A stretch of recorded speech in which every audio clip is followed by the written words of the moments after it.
Hello friends, ഇന്ന് നമ്മൾ പോകുന്നത് ചെമ്മാപ്പള്ളി കയാക്കിങ്ങിനാണ്. ഈ ലൊക്കേഷൻ വരുന്നത് പെരിങ്ങോട്ടുകരയാണ്. നമ്മളിപ്പോൾ പോകുന്നത് പുള്ളു പാടത്തിലൂടെയാണ്. ഇവിടുന്ന് ഏകദേശം 1/2 കിലോമീറ്റർ മാത്രമാണ് അവിടേക്കുള്ള ദൂരം. കണ്ണെത്താ ദൂരത്ത് പരന്നു കിടക്കുന്ന നെൽപ്പാടങ്ങൾ ഈ വഴിയിലൂടെ പോകുമ്പോൾ കണ്ണിന് കുളിർമ നൽകുന്ന കാഴ്ചകളാണ്. അങ്ങനെ നമ്മളിവിടെ ചെമ്മാപ്പള്ളിയിൽ എത്തിയിരിക്കുകയാണ്. ഇവിടെ തൊട്ടപ്പുറത്ത് തന്നെ ഹാങ്ങിങ് ബ്രിഡ്ജ് കണ്ടു. ഞങ്ങൾ അതിലൂടെ നടന്നുകൊണ്ടിരിക്കുകയാണ്.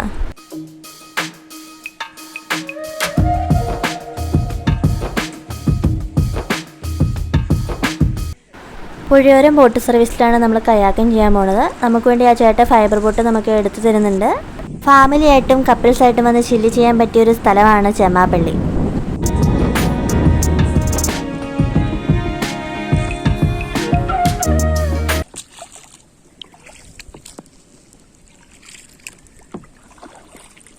ജീവിതത്തിൽ ആദ്യമായിട്ടാണ് ഞാൻ ഈ ബോട്ടിൽ ഒറ്റയ്ക്ക് തുഴഞ്ഞു പോണത്. തോണി തുഴയാൻ അത്ര പരിചയമൊന്നുമില്ല ഞങ്ങൾക്ക്. ആ ചേട്ടനാണ് കുറച്ച് കാര്യങ്ങളൊക്കെ പറഞ്ഞു തന്നത്. സിംഗിളായിട്ട് കയറുന്ന ഫൈബർ ബോട്ടും ഉണ്ട്, ഡബിളായിട്ട് കയറുന്ന ഫൈബർ ബോട്ടും ഉണ്ട്. ഞങ്ങൾ ചൂസ് ചെയ്തേക്കുന്നത് 2 പേര് കയറുന്നതാണ്.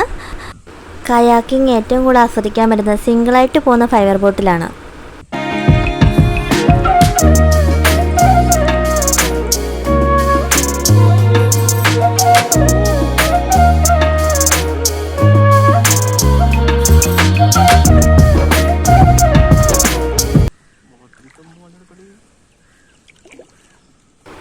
ചുറ്റിലും വെള്ളം, അതിന് നടുക്ക് ചെറിയൊരു തുരുത്ത്. അതിൽ ചുറ്റി വരാനാണ് നമുക്ക് ഈ 30 മിനിറ്റ് ടൈം. ഞങ്ങളിവിടെ എത്തിയപ്പോൾ കയാക്കിങ് ചെയ്യുന്ന വേറെ ആരും ഉണ്ടായിരുന്നില്ല. ഞങ്ങളവിടെ എത്താറായപ്പോൾ കുറേ ബോട്ടുകൾ ഇങ്ങോട്ടേക്ക് വരുന്നുണ്ടായിരുന്നു. ഒരുപാട് ബോട്ടുകൾ കാണുമ്പോൾ പ്രത്യേക ഒരു ഭംഗിയാണ്. 2 പേരിരിക്കുന്ന ഫൈബർ ബോട്ടിന് 200 രൂപയാണ് ചാർജ്, പെഡൽ ബോട്ടിന് 50 രൂപയും. കയാക്കിങ് തുഴയാൻ അറിയാതെ കയറിയതാണെന്ന് ഒരു കാരണവശാലും പറയാത്ത വിധമാണ് എൻ്റെ തുഴച്ചിൽ. സൂര്യാസ്തമയം ബോട്ടിൽ നിന്ന് ആസ്വദിക്കാൻ പറ്റിയ സ്ഥലമാണ്. ഞങ്ങൾക്കത് കാണാൻ സാധിക്കില്ല. ഞങ്ങൾക്ക് അനുവദിച്ചിരിക്കുന്ന സമയം കഴിയാറായി.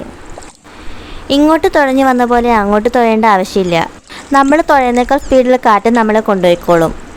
ഇനി ഒരിക്കൽ കൂടി വരണമെന്ന മനസ്സോടുകൂടിയാണ് ഞങ്ങൾ ഇവിടം വിടുന്നത്.